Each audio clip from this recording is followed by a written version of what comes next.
ప్రతి ఆదివారం చర్చికి వెళ్ళకపోతే నష్టం ఏంటి, అలాగే ప్రతి ఆదివారం చర్చికి వెళ్తే లాభం ఏంటి అనే ప్రశ్నలో ఏం కనిపిస్తున్నాయి మనకు? ఆదివారం అనేది కామన్, చర్చి కామన్. సమస్య ఏంటి? లాభం నష్టం.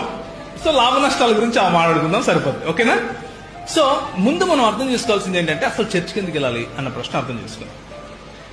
చర్చికి ఎందుకు వెళ్తారు అంటే, చర్చ్ అంటే అర్థము 4 గోడలు పైన ఒక రూఫ్ కాదు.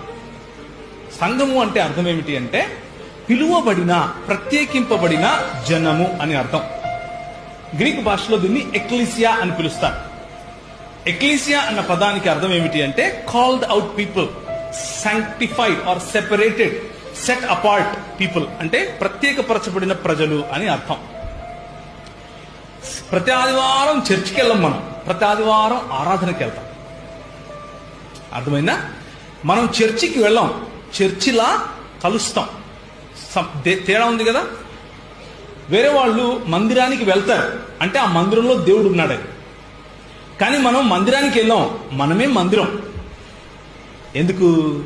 మనం ఏమై ఉన్నాం?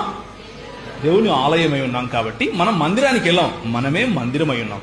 అయితే మనం వెళ్ళే ప్రదేశము, ఏ ప్రదేశానికి వెళ్తామో ఆ ప్రదేశం మన కోసం ఆలయం వంటిది.